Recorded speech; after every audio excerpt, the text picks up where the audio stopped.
Thank you very much. And let me concur with a lot of what Beto just said. The goal of our campaign is not complicated. It is about justice. It is about economic justice. It is about racial justice.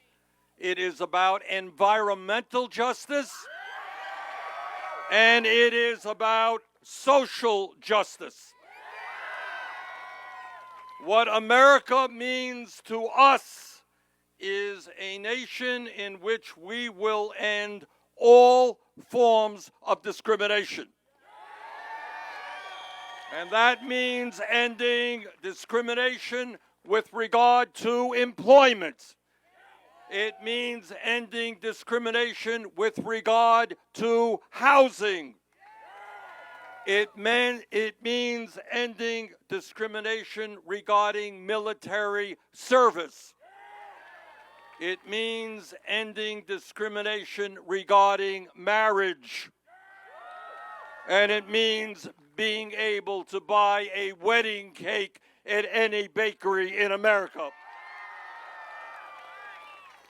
As all of you know, unfortunately, we now have a president who is a racist, who is a sexist, who is a xenophobe, who is a religious bigot, and who is a homophobe. Now, this month, we are celebrating a rather extraordinary event, and that is the 50th anniversary of the Stonewall uprising.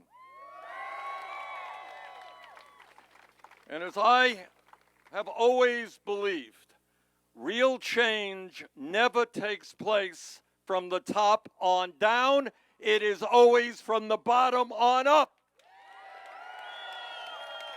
And whether it is the issue of labor rights, whether it is the issue of civil rights, whether it is the issue of women's rights, whether it is the issue of environmental rights, or whether it is the issue of gay rights, change always takes place when millions of people stand up for justice.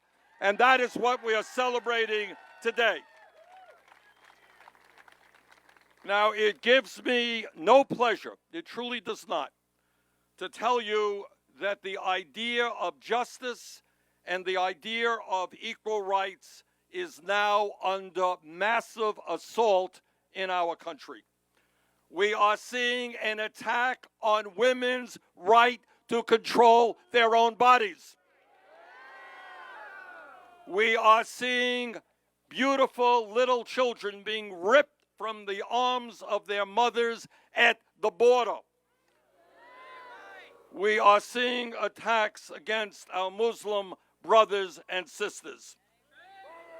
And when it comes to equal rights for the LGBT community, it is the same sad story today. We are seeing a Trump Justice Department try to make it legal for people to be fired because they are gay. We are seeing a Trump Justice Department argue that businesses can turn away customers, imagine that, because they are gay. We have seen the Trump administration try to roll back protections for transgender people, and the Trump Education Department roll back protections for transgender students. In America today, sadly and tragically, we are seeing hate crimes against the LGBT community increase, and we have recently seen the Trump State Department actually try to limit embassies from flying the pride flag.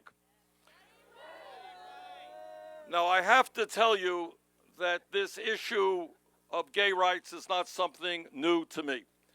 Way back, before it was politically popular, back in 1983, as the mayor of the city of Burlington, Vermont, I supported our first gay pride parade, and we passed. And that was before it was popular. And we passed landmark housing ordinance that protected people from being discriminated against based on their sexual orientation. And today you're looking at a candidate for president who opposed, again, when it wasn't so popular, the so-called Defense of Marriage Act. You remember that? We opposed the don't ask, don't tell military policy discriminations.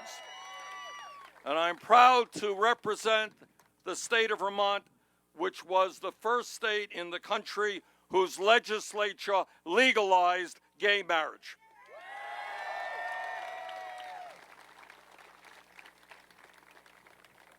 So, brothers and sisters, we have a struggle in front of us at an unprecedented moment in American history. We have a president who is doing something that no president that I can recall has ever done, and that is try to divide our people up rather than bring them together. We have a president who is leashing horrendous attacks against women, who, in my view, have the constitutional right to control their own bodies.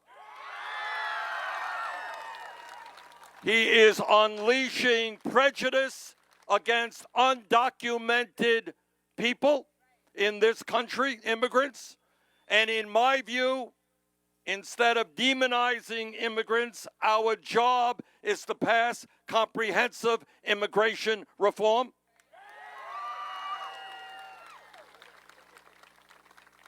And he is, as I've just mentioned, fomenting prejudice against the LGBT and transgender community.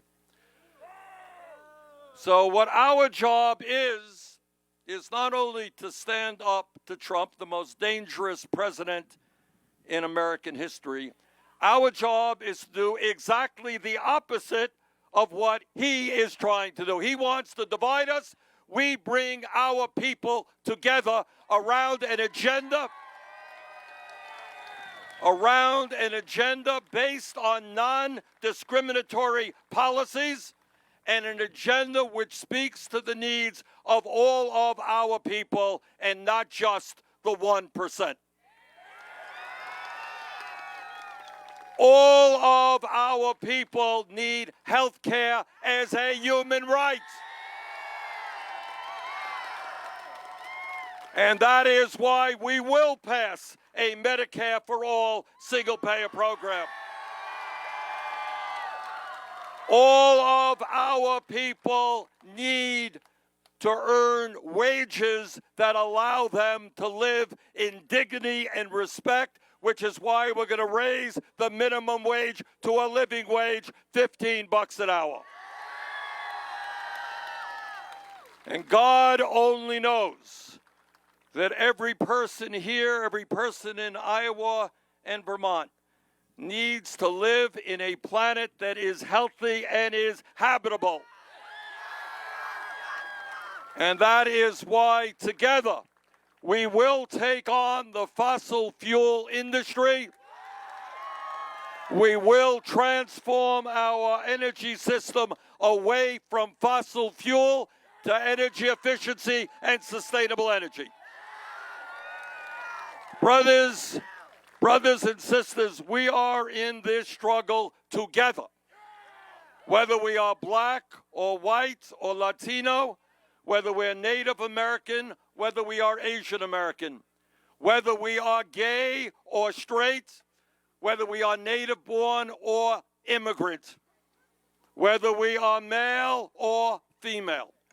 In this moment in American history, we stand together and we fight for justice for all. Thank you very much.